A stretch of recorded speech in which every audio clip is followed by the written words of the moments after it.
In the statement, the committee should: 1. Explain what constitutes on-source revenue for the county government of Kisumu.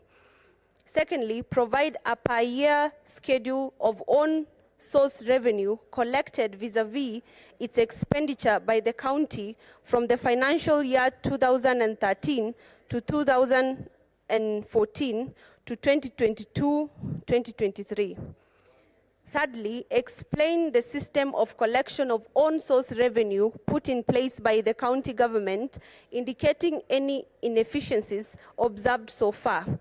And fourthly, outline strategies and mechanisms the county has adopted to enhance the collection of on-source revenue. Senator Professor Tom Ojienda, Senior Counsel MP, Senator for Kisumu County, on 5th of October 2023. Thank you, Mr. Speaker. Thank you, Honorable Senators. If you have noticed, there is, if other senators also can take that route, when you have your statements and you are not available, you delegate to your colleagues to do it. So I thank Professor Tom Onjenda, the working chemistry he has with Senator Zena. Because, so, thank you very much for that. Next is Senator Abbas. Sheikh. Honorable Speaker, I have two statements, and I wish to read all of them.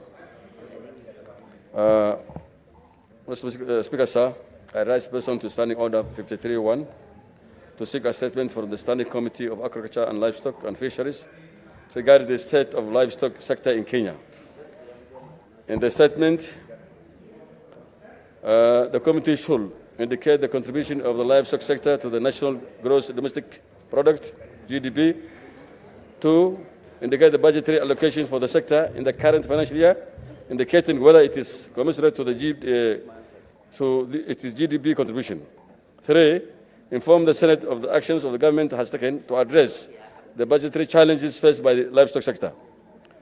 State the number and estimate of livestock that died during the last 1 year as a result of the drought, indicating that any plans to facilitate the restocking of this livestock.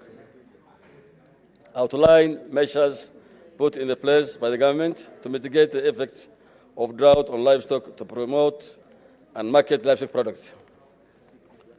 Honorable Speaker, rise to Standing Order 531 to seek a statement from the Standing Committee of Agriculture and Livestock and Fisheries regarding the non-implementation of the presidential order on the establishment of National Livestock Development Promotional Service, legal notice number 087 of 2016, which was signed by His Excellency Uhuru, the 4th President of the Republic of Kenya, on 2nd June 2016. In the statement, the committee should state why the National Livestock Development and Promotional Service has not been established in the implementation of the order to date. 2, state whether any budgetary allocations has been made for the implementation of the order, and if so, explain how the funds have been used.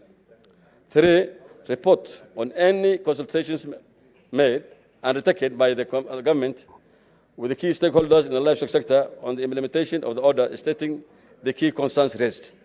4, highlight the implications of the non-implementation of the order on the livestock sector in Kenya and outline the action plan for the full implementation of the order. Thank you, Mr. Speaker. Senator Sosi, Gonfrey. Thank you, Senator Abbas.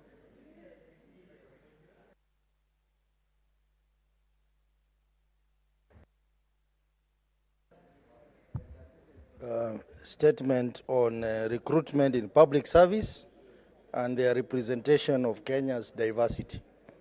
Mr. Speaker, sir, I rise pursuant to Standing Order 53.1 to seek a statement from the Standing Committee on National Cohesion, Equal Opportunity, and Regional Integration regarding recruitment in public service and their representation of Kenya's diversity.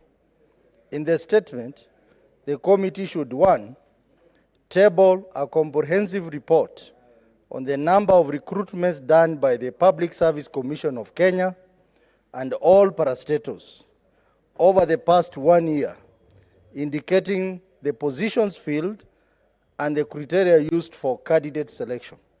Number 2, provide statistics on the demographic composition of employees of Public Service Commission of Kenya and all parastatals in terms of gender, age bracket, and ethnicities, including the percentage of employees living with disabilities. Number 3, present data on demographic composition of the leadership for all parastatals, that is the chairperson, the directors, chief executives, or director generals, specifying their gender, age, ethnicity, and whether they are persons living with disability. And last, number 4, state measures and policies in place to ensure that Public Service Commission of Kenya and parastatals prioritize inclusivity in their workforce and actively promote equal opportunities for women, youth, persons with disabilities, and persons of all ethnicities. Thank you, Mr. Speaker. Next is Senator Jones Mwaruma. You have 2 statements.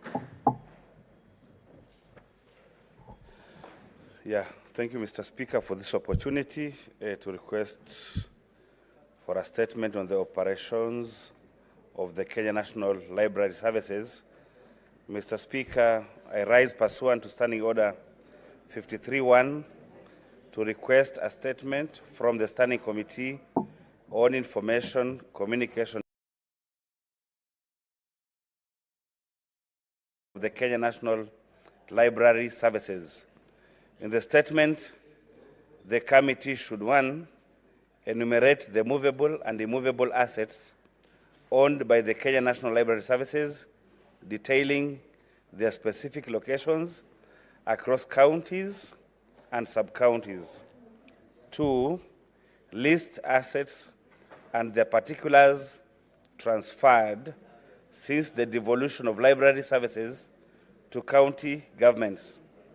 3, present a detailed account of staff rank progression across different job groups over the past 12 years. And 4, verify if the 40 million Kenya shillings allocated by the National Library, by the National Treasury for staff promotions was dispersed, and if so, identify the beneficiaries of this fund. Second statement, Mr. Speaker, is on the classification of Savorite gemstones as strategic minerals. Mr. Speaker, sir, I rise pursuant to Standing Order 53-1 to seek a statement from the Standing Committee on Land, Environment, and Natural Resources regarding the classification of Savorite gemstones as strategic minerals. In the statement, the committee should, 1, explain the criteria used to categorize Savorite gemstones as strategic minerals. 2, inform the Senate of the criteria to be used by the National Mining Corporation to select private investors to participate in the joint venture for the mining of Savorite gemstones. 3, clarify whether the government intends to incorporate artisanal miners and other small-scale Savorite miners into the mining works to safeguard their livelihood, and if so, state their stake in the said joint venture. 4, disclose how the government intends to compensate landowners who occupy the vast lands in Taita Taveta County who host Savorite gemstone deposits. And 5, state how the local community and the county government of Taita Taveta will benefit from the mining venture. Now, third statement, Mr. Speaker, is on the operationalization of the Wildlife Management Act. Mr. Speaker, sir, I rise pursuant to Standing Order 53-1 Sorry, Senator Moruma. You Yes. had only 2 statements which have been approved. I found there are 3 on my hands, Maybe approves Mr. Speaker. the chair so that we can confirm whether it has been approved. Otherwise, you might read some other things that have been not sanctioned by the chair.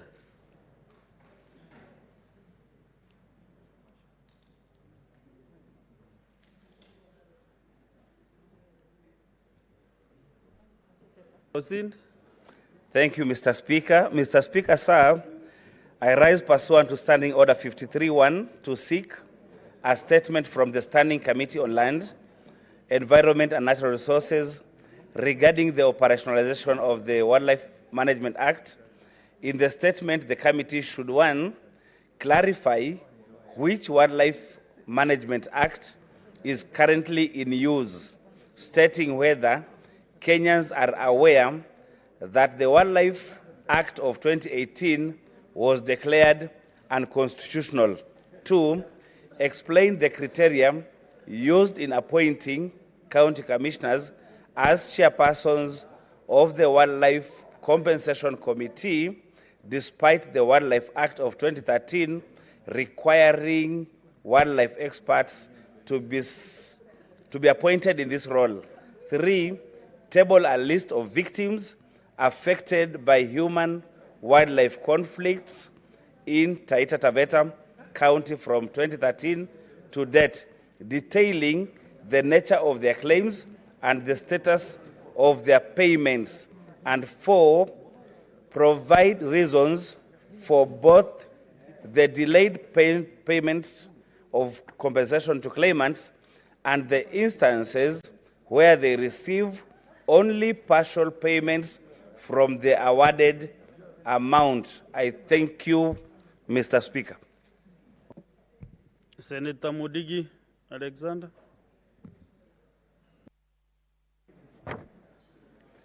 Mr. Speaker, sir, before I read my statement, there is a lot of noise here, and the statement, Senators. before I read my statement, a lot of noise, and the statement I'm going to read, it is about education teachers, and chairman is making a lot of noise. No, you are protected. Proceed. Make your statement. Thank you, Mr. Speaker, sir. Request for statement on the welfare of teachers engaged to administer and make national examination. Mr. Speaker, sir, I rise pursuant to Standing Order 53-1 to check a statement from the Standing Committee on Education regarding the welfare of teachers engaged by the Kenya National Examination Council, NEC, to administer and make national examination. In the statement, the committee should, 1, tape the contract entered into by NEC and teachers who are engaged to administer and mark national examination, disclosing the party that negotiate the term of the contract on behalf of the teachers. 2, state the remuneration package for the teachers, explaining the criteria used to undermine the remuneration. Clarify whether there are any plans to enhance the welfare and remuneration packages for the teachers engaged to administer and mark national examinations to cushion them from the rising cost of living. Inform the Senate of all outstanding allowances payable to teachers who previously administered and marked national examinations, stating when the allowances and accrued interest will be paid, and outline measures put in place by the government to ensure the timely payment of allowances to teachers who will administer and mark the 2023 national examination. Senator Mundigi, Embu County. Senator Okiya Omtatah.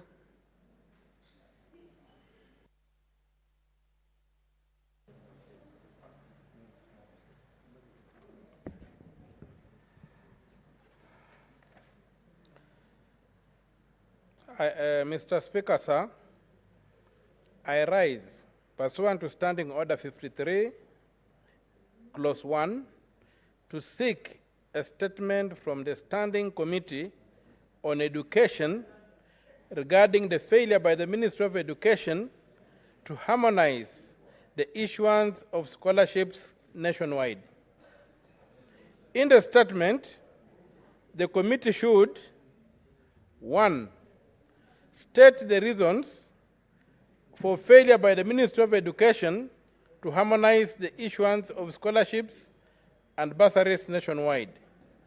2, explain why needy students still struggle to transition from primary to secondary schools and to tertiary education institutions, despite there being a government policy on 100% transition, yet there are government scholarships and bursaries that are supposed to help them in this transition. State whether the ministry has a public database of all those who receive scholarships and bursaries, which would aid in ensuring that public money is used to support deserving cases and that no student receives funding from multiple sources. Provide county-based data on scholarships and bursaries the ministry has issued since 2013 when county governments came into force. Thank you. Next statement is by Senator Joseph Githuku, Lamu County. Thank you, Mr. Speaker.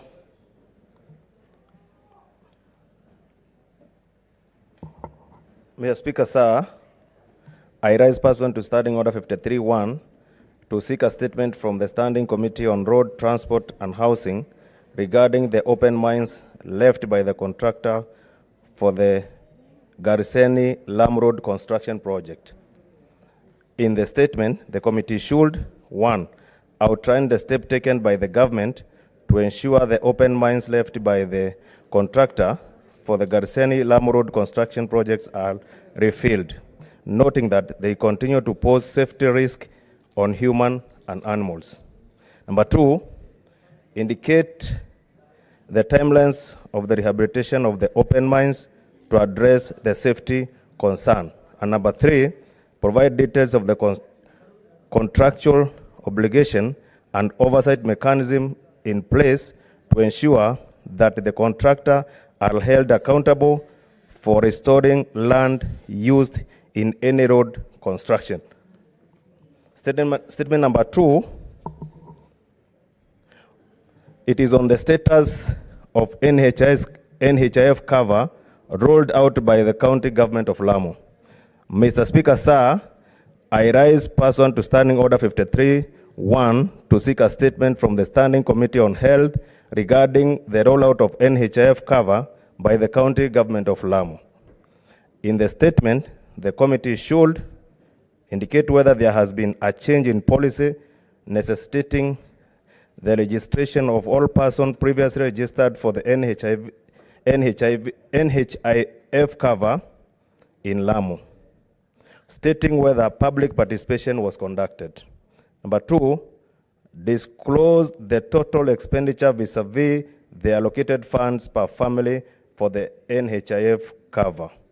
Number 3, outline the criteria that the households should meet in order to be eligible for enrollment in the health cover funded by the county government. And number 4, clarify whether the health cover funded by the county government of Lamu include provisions of emergencies and chronic diseases, and if so, to what extent? Statement number 3, on the management of the county scholarship program in Lamu County. Mr. Speaker, sir, I rise pursuant to Standing Order 53-1 to seek a statement from the Standing Committee on Education regarding the management of county scholarship program in Lamu County. In the statement, the committee should, 1, explain the reasons leading to the reduction of money allocated for the county scholarship program from 176 million to 120 million. Number 2, provide details of all applicants and beneficiaries of the said program over the financial year 2022-2023 to date, outlining any conditions imposed by the county government for one to qualify for the program. Number 3, investigate allegations that the county government of Lamu has discriminated against certain communities in Lamu County during the issuance of the scholarship in the name of affirmative action. Number 4, outline any measures the county government of Lamu has put in place to ensure accountability and transparency in recruiting, assessing, and shortlisting successful applicants for the scholarship program. Thank you, Mr. Speaker, sir. Thank you. Next is Senator David Wafula. Thank you, Mr. Speaker, sir. I rise pursuant to Standing Order 53-1 to seek a statement from the Standing Committee on Education concerning the operational viability of Webuye campus of Masinde Muliro University of Science and Technology. In the statement, the committee should, 1, provide a report on the operational status of Webuye campus of Masinde Muliro University of Science and Technology, shedding light on the reports that the campus is collapsing. 2, state the number of students at the campus and disclose actions that have been initiated to address reported decline of student population at the Webuye campus.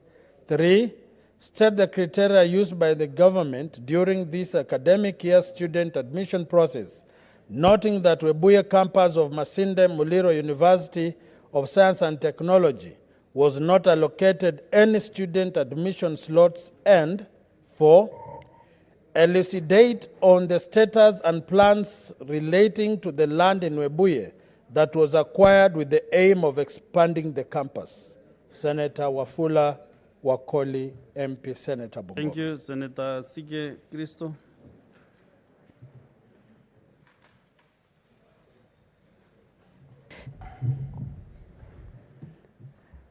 Thank you, Speaker. Very frustrated Kenyan musicians have sent me here today to rise, pursuant to Standing Order 53-1, to seek a statement from the Standing Committee on Labor and Social Welfare on the status of the implementation of the court order mandating the Registrar of Trade Unions to register the Kenyan Musicians Union. In this statement, the committee should provide an update on the progress made by the Registrar of Trade Unions in complying with the court order issued by Justice James Rika on 22nd of August 2023, stating timelines for its full implementation, and clarify any factors or circumstances hindering the registration of the Kenyan Musicians Union, if any. Thank you. Senator Redama Orikina. Thank you.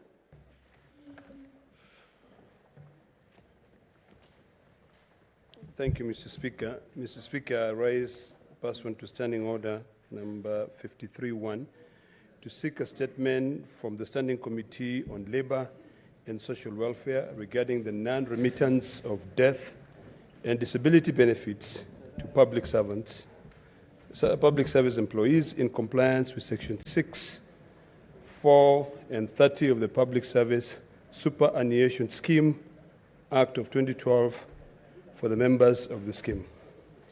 In the statement, Mr. Speaker, the committee should, number 1, state whether the PSSS Board of Trustees has undertaken an audit and documented all death and disability claims from the institutions governed by the PSSS Act 2012 that have not been settled from the year 2021 to date.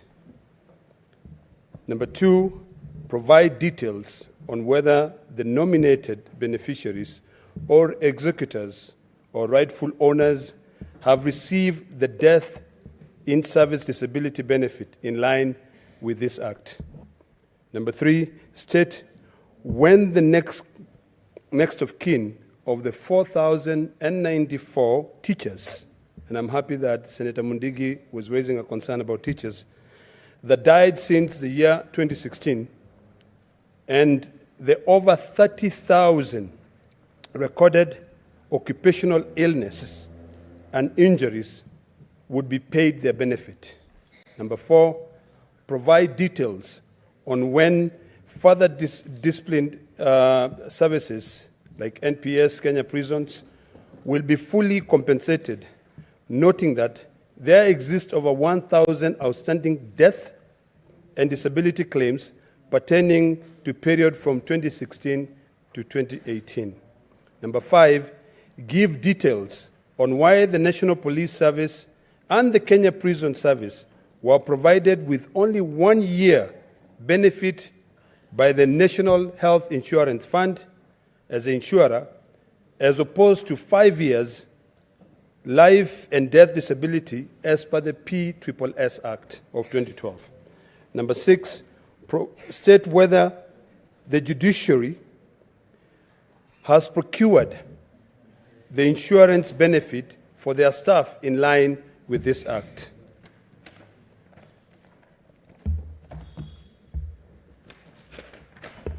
Number 7, give details on whether the Public Service Commission, the Teacher Service Commission, the Judiciary Service Commission, and the National Police Service Commission work injury benefit, or what is referred as WIBA, and the group personal accident, GPA, claims as well as medical benefit and riding covers therein for all public servants. This is the claims which should cover from 2016 to 2023 that have not been paid since the inception of the HRM manual in 2016 have been paid. Number 8, indicate whether the Ministry of Public Service, Youth and Gender, on behalf of the Public Service Commission, wrote a circular to all public institutions on the mandatory, and I want to repeat this, Mr. Speaker, on the mandatory requirement on the PSSS Act number 8 of 2012 and the Human Resource and Procedures Manual of May 2016. State, number 9, if the Ministry of Public Service, Youth and Gender, in collaboration with the National Treasury and in compliance with Section F1512, page 101 of the booklet, subsection, source the compensation fund on the Human Resource and Procedures Manual of May 2016, has set aside all budgetary allocation under each procurement plan for each public institution, and whether it has availed it to the National Health Insurance Fund in line with the approvals by the National Treasury, Gazette number 27 of 20th March 2020, Gazette Notice number 3105 of the 17th of April 2020, and Gazette number 4240 of the 16th of June 2020, where NHIF was allowed to operate as a fully fledged licensed insurance company, albeit not regulated by the IRA, to insure the government and all its affiliated personnel. And finally, number 10, Mr. Speaker, indicate if the circular to direct all the public institutions under the PSSS Act 2012 provided their staff data to the National Hospital Insurance Fund to facilitate provision of the cited cover, with premium having been paid by the government through the National Treasury. The classes of insurance as per the Act of the HRA, the Act and the HRM manual are, number 1, medical insurance benefit, and this can be found in page 58, D4, 1 and 2C of the HRM manual, group life and disability cover for 5 years, basic salary on page 75, D38, 2. Number 3, group personal accident, 5-year basic salary on page 102, 103, item F17. And lastly, Work Injury Benefit Act, 8 years gross pay on page 102, 103, item F17. Mr. Speaker, this is a very important statement, and I hope that the committee that will assign this statement will follow through to ensure that our civil servants are compensated. I thank you, Mr. Speaker. Okay. Senator Aminda Kibwana.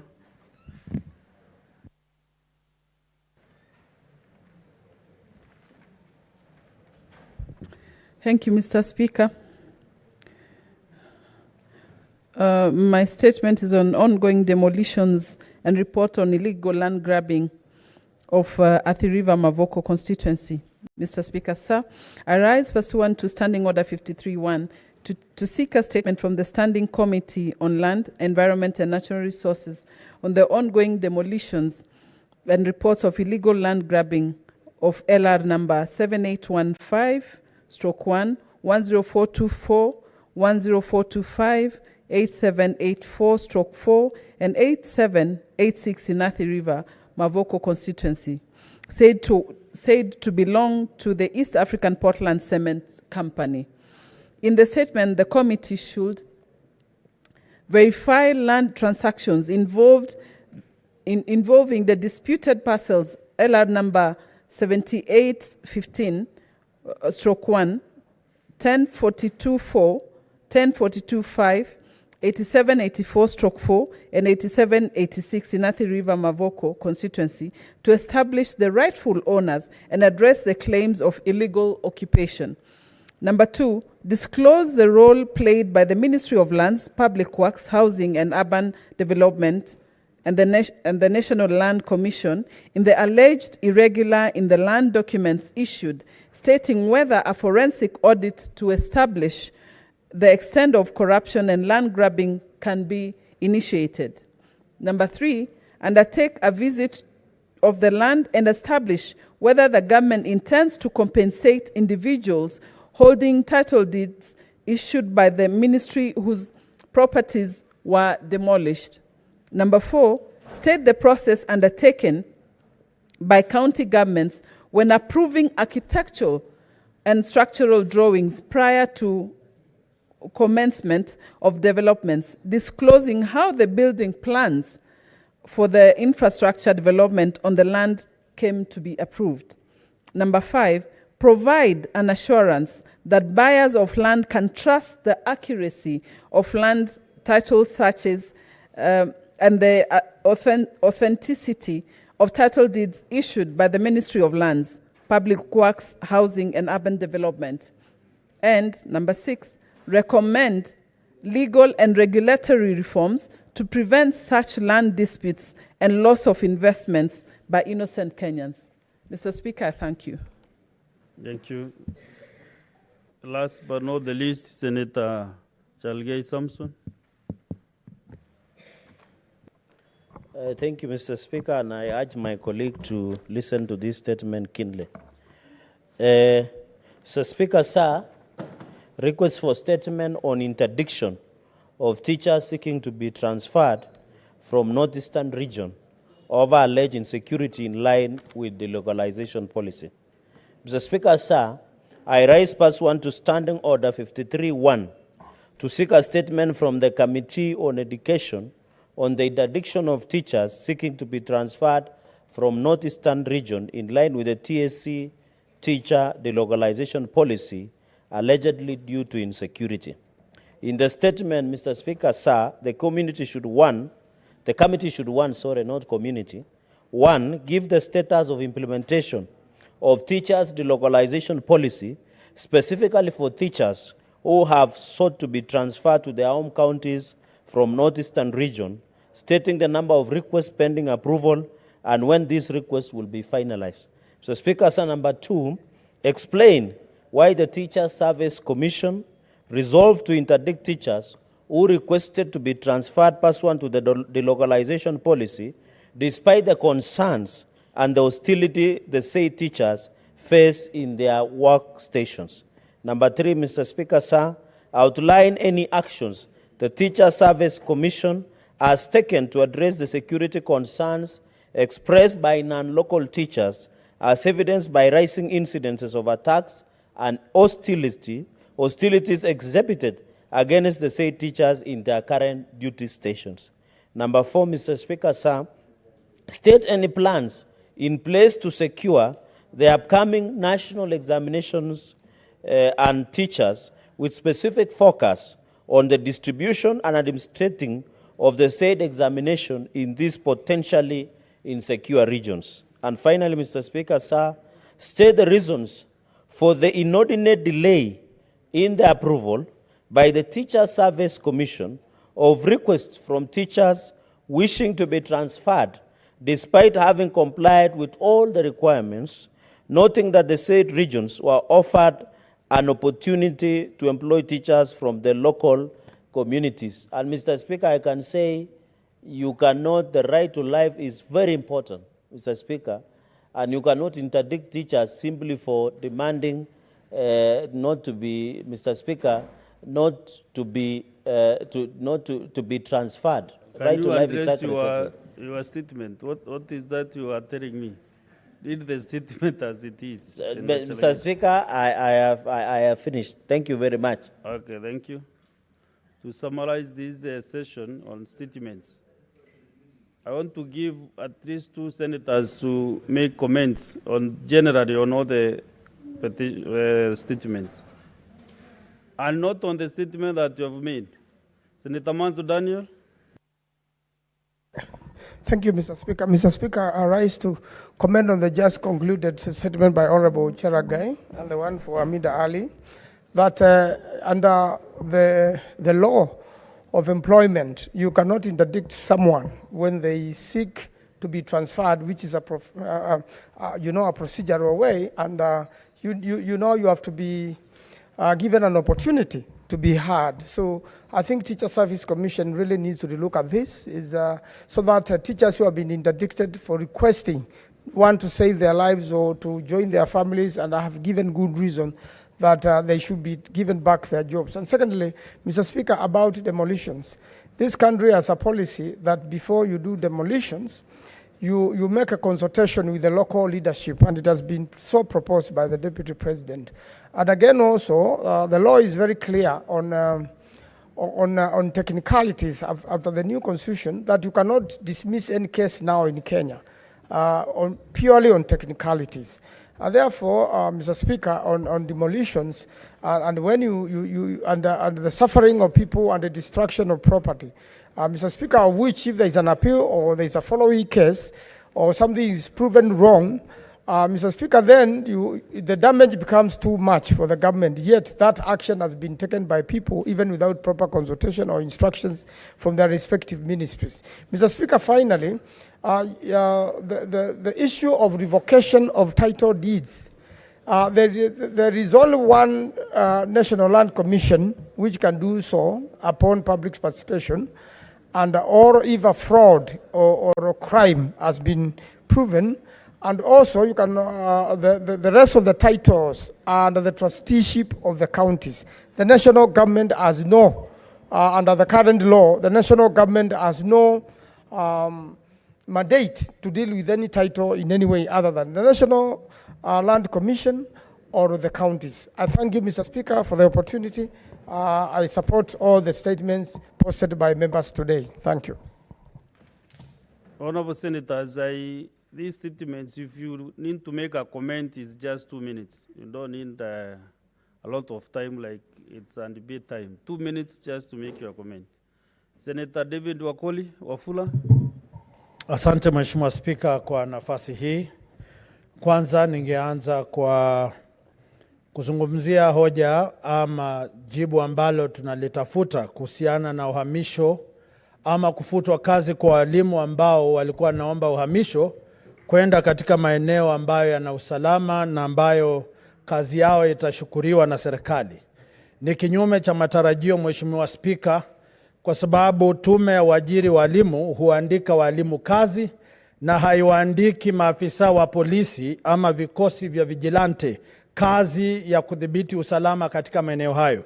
Na sisi kama Senate lazima tusimame na walimu kuhakikisha kwamba iwapo mazingira ya kazi si mwafaka, kuhakikisha kwamba wanatimiza majukumu waliofanya ama majukumu waliopewa, lazima tuhakikishe kwamba yale wanayotarajia kupata wapate. Na naomba kwamba jumba la Senate liamrishe TSC kuwarejesha kazini walimu hao kwa sababu hawakupewa nafasi kujitetea, na pia ni kinaya kwa sababu katika jumba la Senate katika serikali ya Kenya ambamo mimi ni mshiriki mkubwa wa Kenya Kwanza, kwamba viongozi wa maeneo haya walitazama kwa macho walimu walipokuwa wanafutwa kazi pasipo kupaza sauti. Sasa lazima tuwape haki walimu hawa ili wanafunzi wa nchi ya Kenya wapate yale ambayo wanastahili kupata. Jambo la pili, Mheshimiwa Spika, ni ile hoja ambayo Mheshimiwa ametaja kuhusiana na gharama ya afya ama zile pesa ambazo serikali inapaswa kupata kwa mfumo wa NHIF. Tukiangaza katika kaunti mbalimbali, Mheshimiwa Spika, tunagundua kwamba kaunti zimeanza kupata mpenyezi ama nyenzo za kupora pesa kwa kuwapa watu binafsi ama wanabiashara kazi ya kulipa gharama za afya ili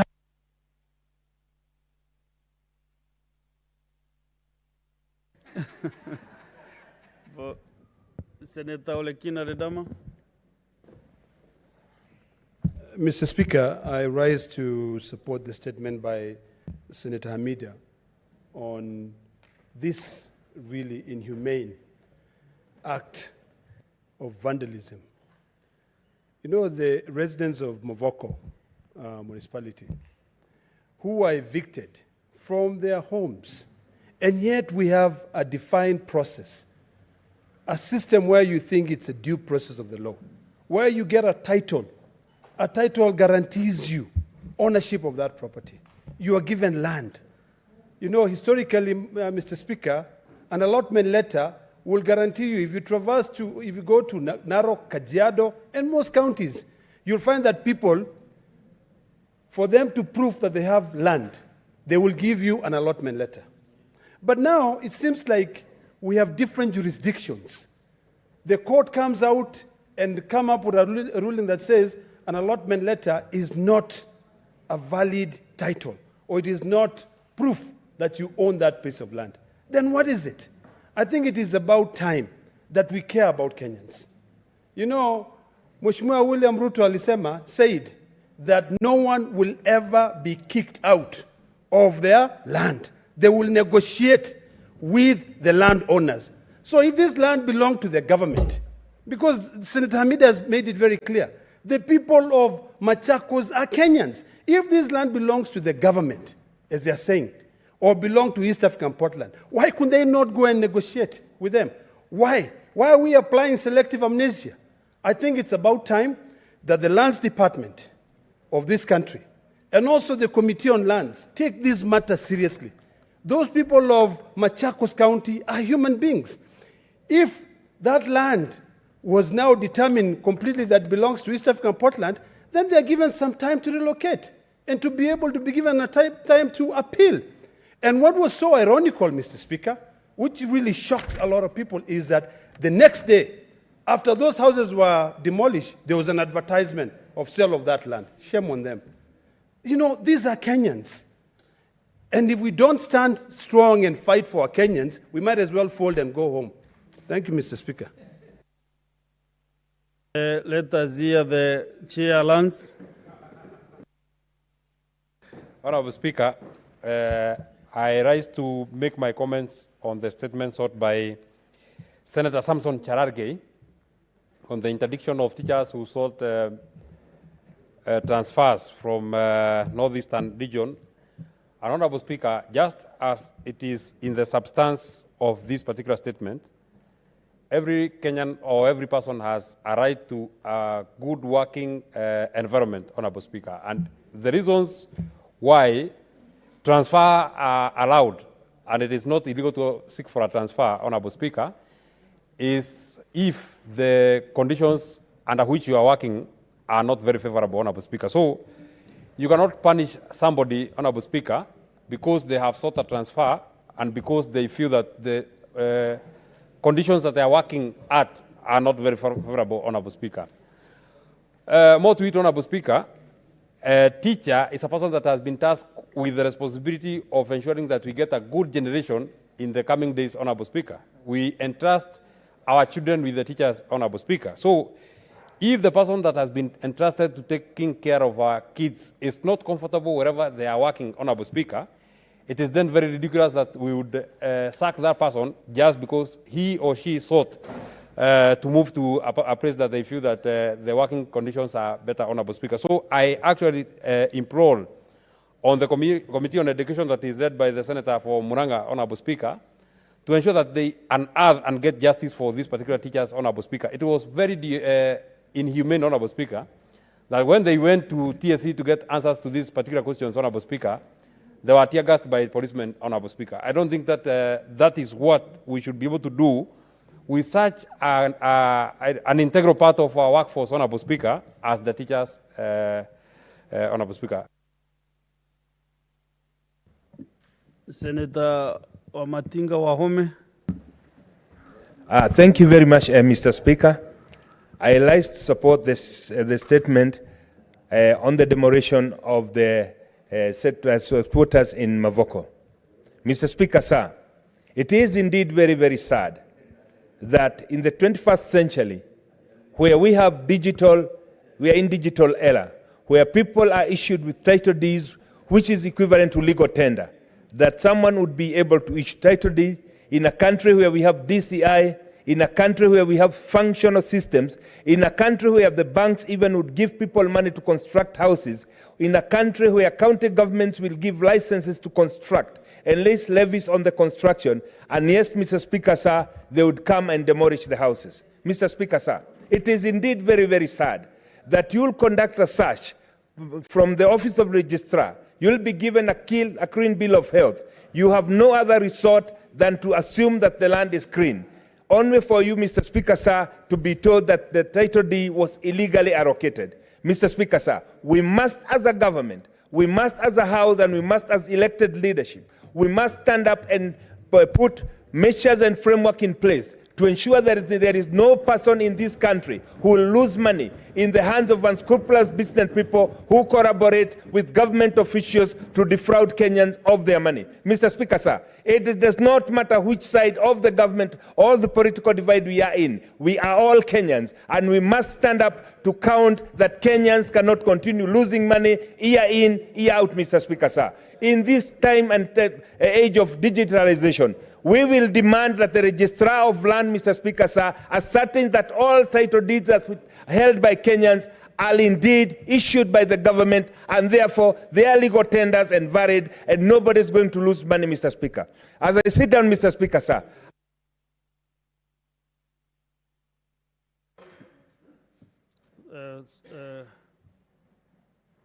Senator Joe Nyutu. Thank you, Mr. Speaker, for this opportunity.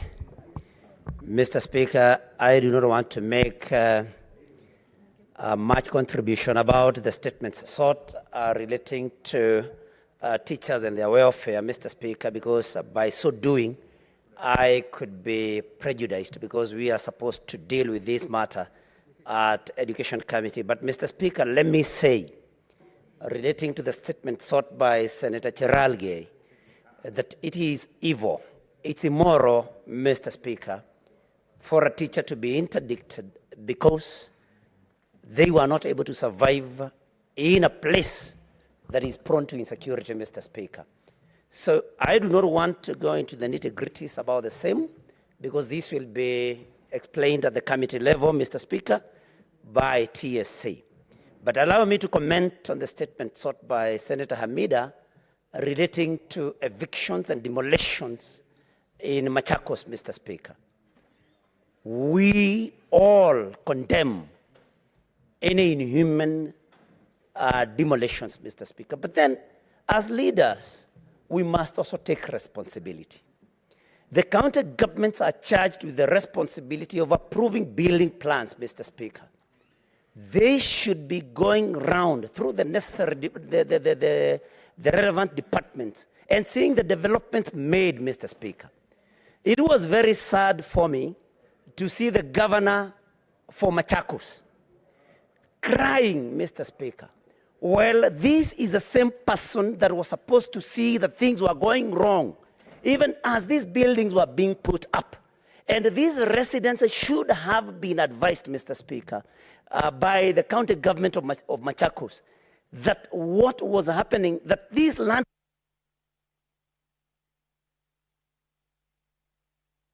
Sorry, your time is up.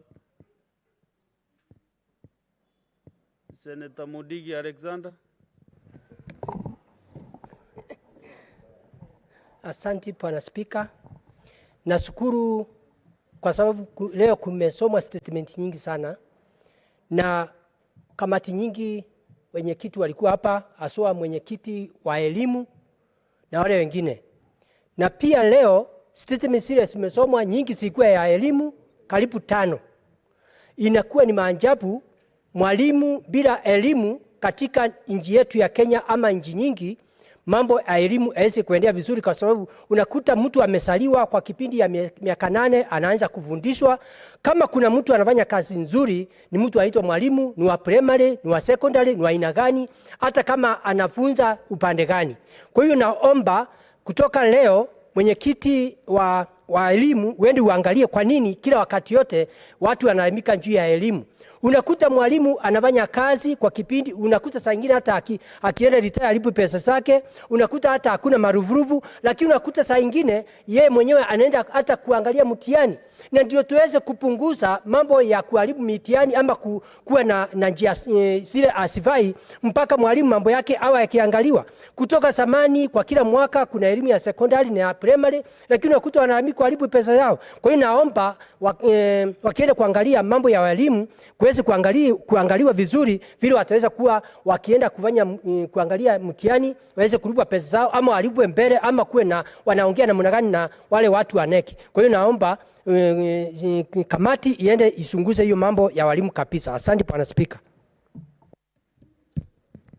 Senator Gloria Roba. Thank you, Mr. Speaker. I rise to add my voice on the statement that has been sought by Senator Mudigi on the welfare of the teachers who are engaged in the upcoming exams in terms of administering and marking the national exams. Mr. Speaker, I want to say that for the first time, I think in the Senate, we are having an opportunity to play oversight on matters that have not yet occurred. Instead of sitting and waiting for teachers to complain that they have not been paid after they have administered the exams and they have marked the exams, for the first time, I think the Senate now can play oversight. So I support the request by Senator Mudigi in terms of having the transparency of those contracts and the engagement of those teachers, so that we can be able to see, first of all, are they actually being paid enough to administer and to mark those exams? And in terms of the conditions that they have, Mr. Speaker, we know that at times that these teachers are being put in very cramped up areas, and they're expected to have high output. So for the first time in Senate, if we can be able to see to it that the welfare of these teachers who will be marking exams is proper before the exams come, then I think that we will be breaking the record in terms of the upper house and oversight. Thank you, Mr. Speaker. Senator Mutinda Tabitha. Thank you, Mr. Speaker. And I rise first starting with the statement from Senator Mundigi. I really support it very much, Mr. Speaker, because all of us seated in this house, Mr. Speaker, went through an education system. If these exams were not marked at our own time, then I don't know where we would be. We pride in teachers in these institutions. We are a product of the education system. And so I really do support that this information in regards to the contracts that they've engaged in terms of during the examination period should be disclosed. It is one thing to disclose, it is another to ensure that these payments are done. These are teachers who have families. These are teachers that also take care of our children out there. These are teachers who shape the generation to come. Allow me, Mr. Speaker, to touch also on the statement by Senator Hamida in regards to the demolitions in Mavoko. And I want to say that I support this statement because the Mavoko land is an Ukambani land. And it is the high time that to state that the region that I come from, Mr. Speaker, we are very saddened by what has happened. Families have been really affected. But I want to note that cartels who have been mentioned by the DCI should be responsible and should answer questions to us Kenyans in regards to as to why they fraudulently led Kenyans to this kind of menace, whereby they collected funds, they collected money. The former governor Mutua came out in 2015 and pronounced himself and said that this land is not private land and members should be very careful in terms of issues whereby they are being sold this land fraudulently. Asanti Bwana Spika kwa kunipa fursa hii. Nataka kupongeza taarifa iliyoletwa na Mundigi na vile vile taarifa iliyoletwa na Cherargei. Bwana Spika, mimi ninajua ya kwamba mfanyikazi wote wa serikali anapoajiriwa anaandika ya kwamba yeye anaweza kufanya kazi mahali popote katika Jamhuri ya Kenya. Lakini Bwana Spika, iko wakati kunakuwa mambo unga maji yanazidi unga Bwana Spika. Unapata sehemu zingine katika Jamhuri ya Kenya Bwana Spika, unapata hakuna usalama wowote. Watu fulani Bwana Spika wanashambuliwa Bwana Spika. Maisha, kwa sababu ni jukumu ya serikali kulinda mali na maisha ya mwananchi Bwana Spika, mtu akipata ameenda sehemu ambayo maisha yake yako hatarini Bwana Spika. Walimu wale ambao walienda sehemu ambazo hakuna usalama wakasema ya kwamba ni vizuri watolewe katika sehemu zile, lakini taasisi ya elimu Bwana Spika kuenda na kuwafuta kazi Bwana Spika, huo ni unyama Bwana Spika ambao unapaswa kukemewa na kila mtu.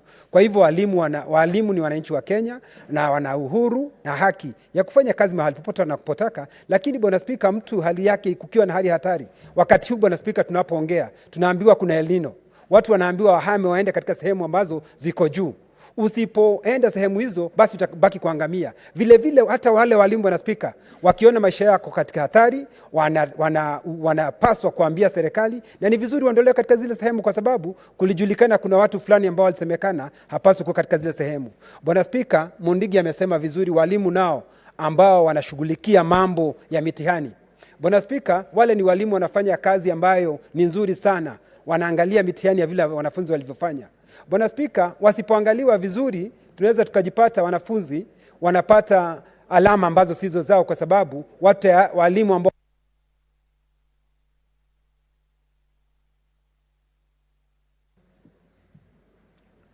okay. Next order. Next order.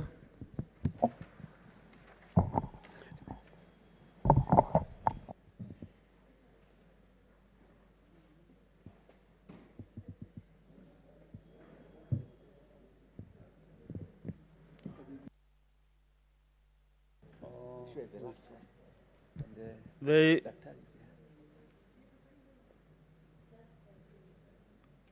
is a statement by the majority leader,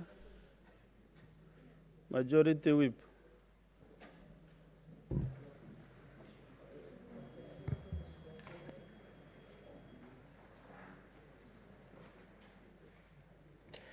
Mr. Speaker, sir,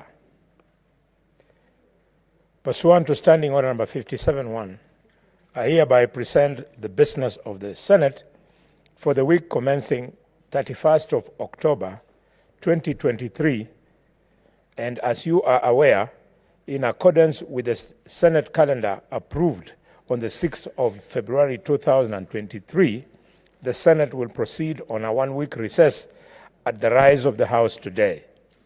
Regular sittings of the Senate will resume on Tuesday, 31st October 2023. Mr. Speaker, sir, during the sitting of the Senate held on 12th of October 2023, the Senate passed 5 bills, namely the Learners with Disability Bill, the Equalization Fund Administration Bill, the County Government's Additional Allocation Bill, the digital health and the social health insurance bill. And Mr. Speaker, I'm happy to report that the diligence and tireless effort in debating and ultimately passing these bills demonstrated your commitment to serving the best interests of our country. And Mr. Speaker, I have just come from a presidential function where he's given assent to these bills, and I'm glad to report, Mr. Speaker, to the House that the President has given high comments about the work of members of this House, and of course, then it's the first time. I take this opportunity to urge the respective standing committees to prioritize consideration of these bills and to table reports therein pursuant to the Standing Order number 148. I also urge the respective movers of the bills at the second reading stage to be available to the Chamber whenever they are scheduled in the order paper to prosecute them. For the Senate to conclude consideration of bills at the different stages said above, it is necessary for the requisite number of county delegations to be present in the House. I therefore urge the party whips to ensure that sufficient number of county delegations is achieved for division on bills to be undertaken when due. Mr. Speaker, sir, 18 motions are pending conclusion before the Senate and are accordingly scheduled by the Senate Business Committee in the program of the Senate Business for each week. I urge the respective movers of these motions to be available in the chamber when motions are listed in the order paper so as to move them. With regard to petitions, the Senate has received 40 petitions. Out of these, 9 have been reported on by the respective standing committees. Pursuant to Standing Order number 238-2, 24 other petitions are due for reporting by the respective standing committees. The following, Mr. Speaker, is the schedule indicated in the standing committees that are yet to report on the said petitions. 1. Standing Committee on Agriculture, Livestock and Fisheries, 2 petitions. Standing Committee on Devolution and Intergovernmental Relations, 1 petition. Committee on Education, 2 petitions. Committee on Finance and Budget, 1 petition. Committee on Health, 1 petition. Committee on Legal Affairs, Justice and Human Rights, 1 petition. Committee on Labor and Social Welfare, 2 petitions. And the Standing Committee on Land, Environment and Natural Resources, 7 petitions. Committee on National Security, Defense and Foreign Affairs, 2 petitions. Standing Committee on Roads, Transportation and Housing, 4 petitions, and that on Trade, Industrialization and Tourism, 1 petition, giving a total of 24 petitions, Mr. Speaker. I urge the standing committees to redouble their efforts and conclude the petitions within the coming days and to take reports thereon as provided for in our standing orders. On the matter of statements, 218 statements are pending conclusion by respective standing committees. I urge the committee to expeditiously, Mr. Speaker, consider the statements before them and to table the reports pursuant to the standing orders. I also urge the committee chairpersons to make use of the Standing Order number 56-1 to update this House on the progress on respective statements or any other business that is before them. Mr. Speaker, sir, at the meeting of the Senate Business Committee held on the 17th of October 2023, the committee approved the next set of questions to be scheduled in the order paper for Wednesday, 1st of November 2023 during the morning sitting. You will note, Mr. Speaker, sir, that they are the same questions that had been scheduled for yesterday. The summary of the questions are as follows. 1.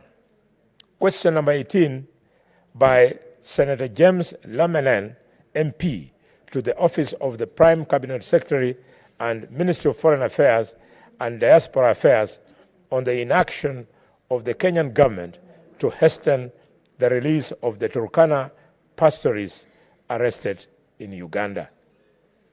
2. Question number 19 by Senator George Mbugua, MP, to the Cabinet Secretary, Ministry of Health, concerning the accessibility of health facilities and services to persons with disabilities. Question number 41 by Senator James Murango, MP, to the Cabinet Secretary, Ministry of Public Service, Performance and Delivery. Management concerning categorization of Moyo constituency as a hardship area. And finally, but not least, question number 63 by the distinguished Senator of Kakamega, Dr. Boni Khalwale, MP, to the Cabinet Secretary, Ministry of Health, on the status of completion of the construction of the project for the development of the Kakamega Teaching and Referral Hospital. Mr. Speaker, at its meeting held on the 17th of October, 2023, the Senate Business Committee deliberated on the matter of non-appearance of cabinet secretaries to respond to questions and resolved that the matter be brought to the attention of His Excellency the President.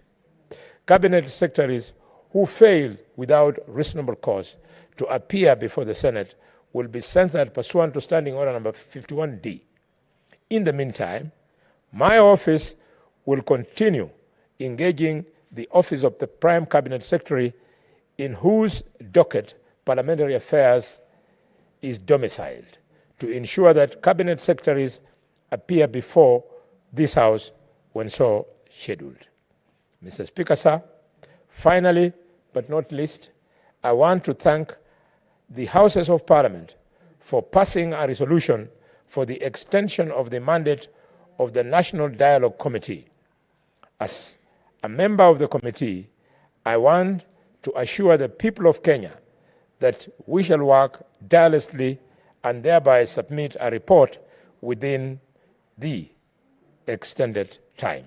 I thank you and hereby lay this statement on the table this afternoon. Mr. Speaker, thank you. Thank you. Point of order on the statement from the majority leader, or what is your point of order, Senator King? Asante Bwana Spika. Nataka tu kuungana na kiongozi wa walio wengi na kumpongeza rais kwa sababu ya kutia sahihi mswada na wakawa sheria. Ndio Kenya, Bwana Spika, tuweze kuchangamkia mambo ya afya, kwa sababu afya ni muhimu sana katika nchi yetu, Bwana Spika.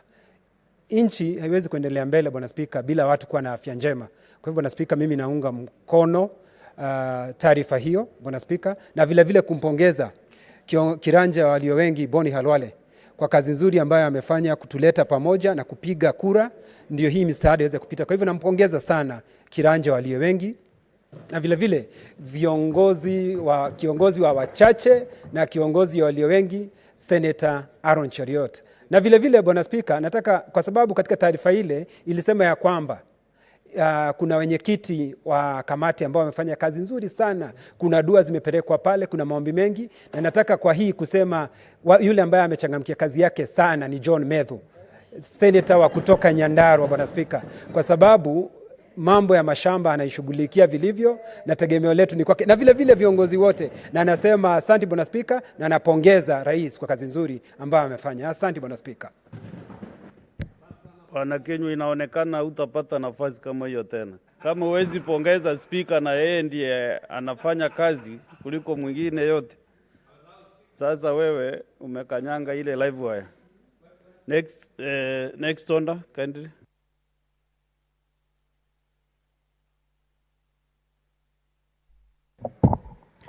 Order number 8, the County Assembly Services Amendment Bill, Senate Bills number 34 of 2023, first reading.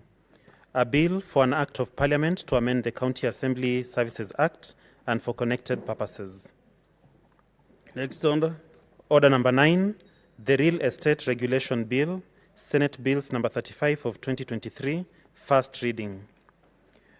A bill for an act of parliament to provide for the regulation of the business of negotiating for or otherwise acting in relation to the selling, purchasing, or letting of land and buildings, regulation and registration of real estate agents, land companies, and developers, establishment of the real estate board, and for connected purposes. Next order. Order number 10, motion. Adoption of the report of the Standing Committee on Devolution and Intergovernmental Relations on the application for conferment of city status to the municipality of Eldoret. Thank you. On this motion, the debate was interrupted on Tuesday, 17th October 2023, and Senator Joe Nyotu, and a balance of 18 minutes. So if he is allowed, he can utilize his minutes, and if he is not, then I'll give any other senator wishing to contribute to the motion.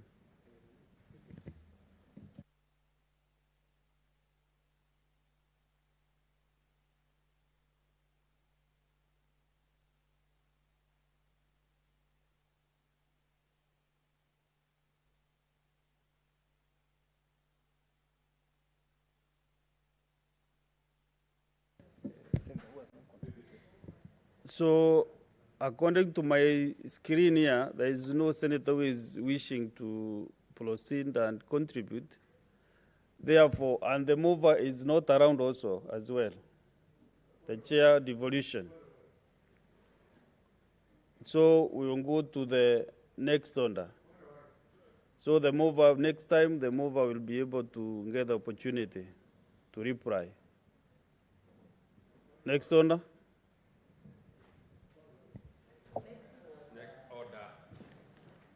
What is your point of order, Majority Whip? Mr. Speaker, I just wanted to appeal for your support of the need for us to conclude business. Since this is a fairly straightforward motion, and I'm representing the majority of the House this afternoon, Mr. Speaker, I want to plead that you allow me to respond on behalf of the mover so that we finish with this business to create room for other business to come on the order paper, Mr. Speaker. Your discretion.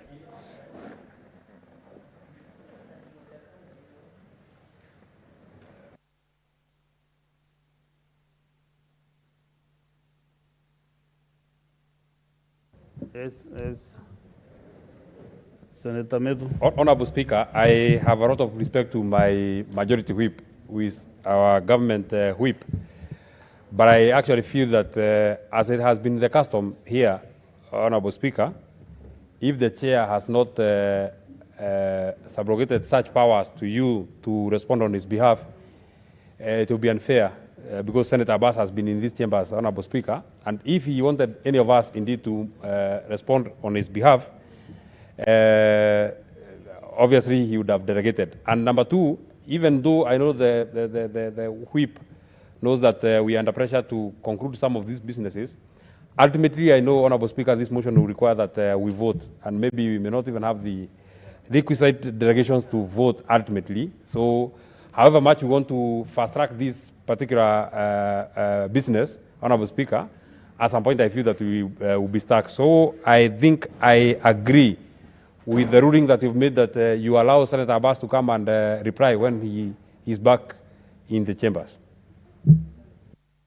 Honorable Senators, the reason that I might be very hesitant to conclude this business is that during debate, maybe senators give some input to this motion.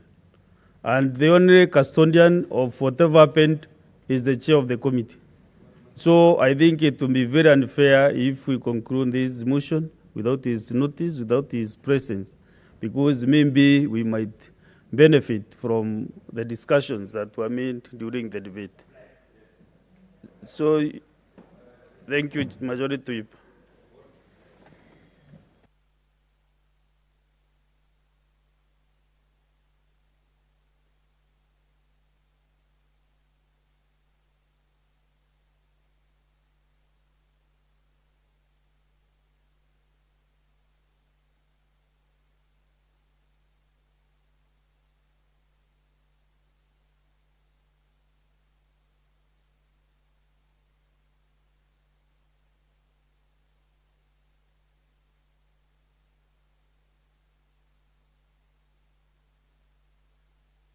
How do you want us to?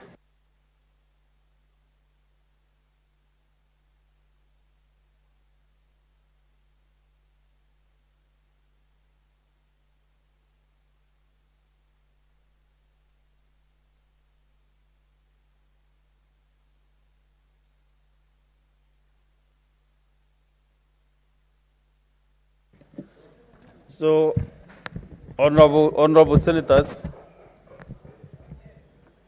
Senator Dr. Oburu. So, senators, I want to reorganize the business in the order paper from order number 11. We go to order number 19. Next order. Order number 19, the Care and Protection of Child Parents Bill, Senate Bills number 29 of 2023, second reading. Senator Milaj Abdulrahman.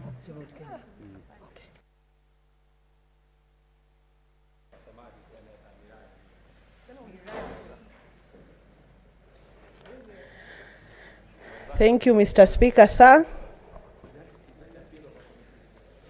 Mr. Speaker, sir, I beg to move that the Care and Protection of Child Parents Bill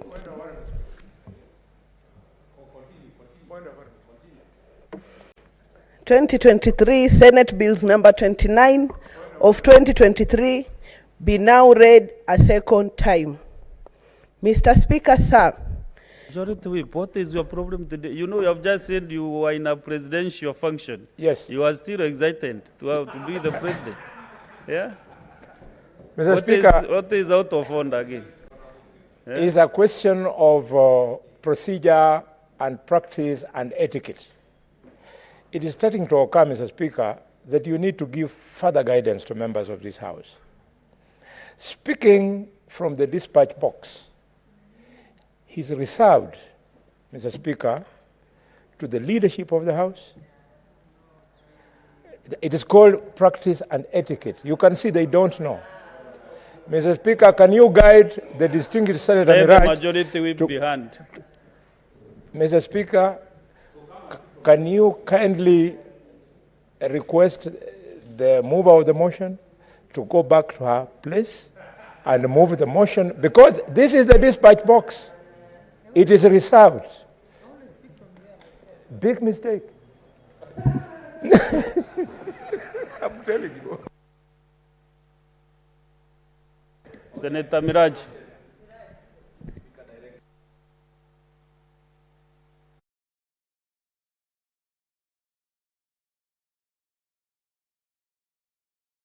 That the Care and Protection of Child Parents Bill 2023, Senate Bills number 29 of 2023, be now read a second time. Mr. Speaker, sir, the principal objective of the bill is to provide a legal framework for the care and protections of child parents within the county. Miraj, kindly, because you have almost 1 hour to speak to motion, let me first recognize the visitors and then you'll be uninterrupted for the time you want to speak.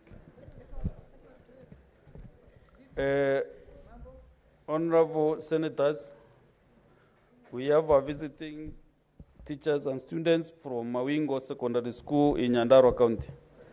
Honorable Senators, in the public gallery, we have 41 students accompanied by 2 teachers from Mawingo Secondary School in Nyandarua County who are in the Senate on an education tour. Honorable Senators, in a usual tradition of receiving and welcoming visitors to Parliament, I extend a warm welcome to them and on behalf of the Senate and on my own behalf, wish them a fruitful visit. Thank you.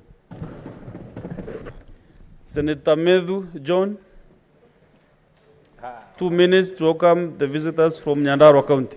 Thank you very much, Honorable Speaker. Please allow me to use this dispatch that I have had today that is a preserve of the leadership in which I serve as a chairman of a committee. Honorable Speaker, I am very excited to welcome the students and teachers from Mawingu Secondary School in Kipipiri. Honorable Speaker, the students and teachers who are here hosted ourselves and the Deputy President on Saturday last week, Honorable Speaker. And I'm very excited that the biggest group of the students who are here, Honorable Speaker, are boys or young men from that particular school, which from next year, Honorable Speaker, will be a girls' school. So I'm very happy that the students who are here are, the last lot. They have had an opportunity of coming to the Senate so that they can be able to see how we transact our business. My only comment, Honorable Speaker, as I have always said, they should pay a lot of attention and put a lot of effort and hard work in their studies, Honorable Speaker. The reason why some of us got an opportunity of coming all the way to the Senate, Honorable Speaker, is because at least we got we paid some attention in our school work, Honorable Speaker. We were hardworking and we excelled in academics, Honorable Speaker. There's no other reason why most of us made it up here. So I wish them well as they go back. Those of the who are here that are doing the exams in a week or two, I give them my best wishes. Thank you very much. As they go back home, please pass my greetings, say hello to your parents, and thank them for voting for me, and ask them to vote for me again. Thank you very much. Thank you. Proceed, Miraj.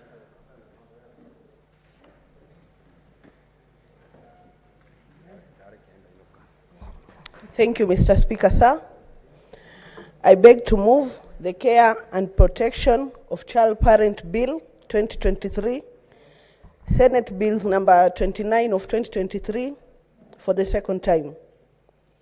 Mr. Speaker, sir, the principal objective of the bill is to provide a legal framework for the care and protection of child parents within counties. The framework is intended to ensure that an expectant child or a child parent may actualize their right to basic education, at the same time ensure proper care of their children as enshrined in Article 53 of the Constitution. Mr. Speaker, sir, in this bill, I intend to see that the child parents get their constitutional rights of accessing education with as much as they get early pregnancies. I also intend to ensure that the infants get to be looked upon through the county government, through the CEC's education. Mr. Speaker, sir, 60 years since Kenya gained its independence from colonial rule, child pregnancies has remained a huge concern, as they not only affect the child's ability to continue with education, but they also impact on the government's effort in reducing poverty level in the country. As I had earlier stated that when these children get pregnant, it ends up that we continue living in a cycle of poverty because they don't get a second chance to access education, which is the only determination of success of these children.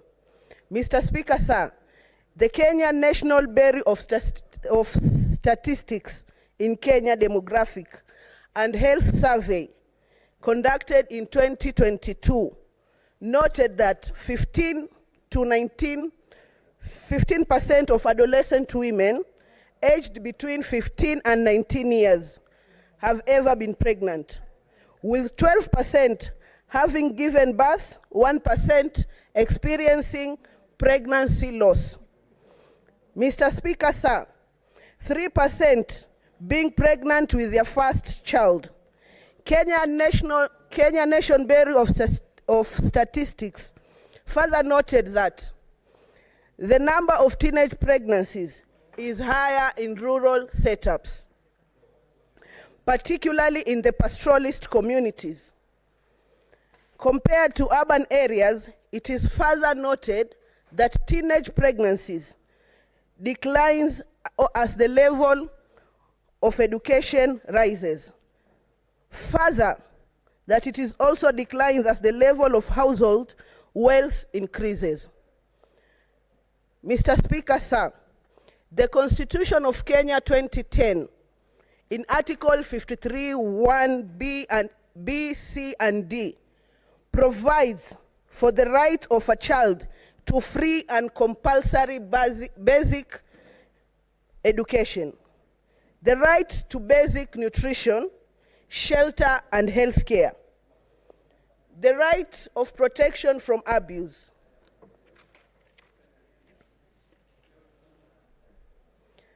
neglect, harmful cultural practices, all forms of violence, inhuman treatment, punishment, and hazardous of exploitative labor. Mr. Speaker, sir, Section 13 of the Children Act number 29 of 2022 reiterates the right of a child to basic education and mandates the Cabinet Secretary in charge of children matter, in consultations with the Cabinet Secretary in charge of education, to develop and implement policies for the realization by every child of the constitutional right to education. The Basic Education Act number 14 of 2013 provides that no child shall be denied admission to a public school. The above notwithstanding, children with fall pregnancy in school, especially those born in poor households, are likely to drop out of school so that they can fend for their children. This not only impacts on their right to education, but also exposes them to early marriages and exploitative labor practices as they seek to fend for themselves and their children. Mr. Speaker, sir, some schools conduct mandatory pregnancy tests without consent of the children, and more often, that not only expel any student who is discovered to be pregnant, such children are also exposed to ridicule and harassment and are often cited as examples of bad behaviors, thus leading them to drop out of school. It is also difficult for children who have been pregnant before to be readmitted to the school or another school, as they are often shunned, with school administration fearing that admitting them will also be viewed as tolerating ill behavior from students, which they are afraid of spreading to other students even with their child is readmitted to school. They also sometimes have no one to leave the new baby born with, thus leading them to either delay re-entry to school or making them not concentrate on their studies, hence resulting in poor academic results. Mr. Speaker, sir, existing legislation only provides the right of the children generally and does not take care of the circumstances unique to child parents. The laws do not provide for how children who fall pregnant are to be handled by the school administrations during their pregnancy and after delivery. They also do not provide for ways of ensuring that once they have given birth, they are readmitted to school, and heavy support and access to child care facilities, particularly for those without anyone to take care of their newborn children while in school. There is also no law providing a framework for establishment, management, and inspection of child care facilities as to ensure that they are safe for children. Mr. Speaker, sir, there is therefore need to create framework to children in vulnerable households so as to ensure that they are able to complete their basic education and have better chance at having a better quality of life. Mr. Speaker, sir, this bill therefore seeks to provide a legal framework for the protection of rights set out under Article 53(1) C and D of the Constitution in relation to child parent. Through this, expectant child or child parent can realize their right to education and at the same time ensure the care and protection of this child. And C, of standards for the establishment and regulation of care centers for child parents by county governments.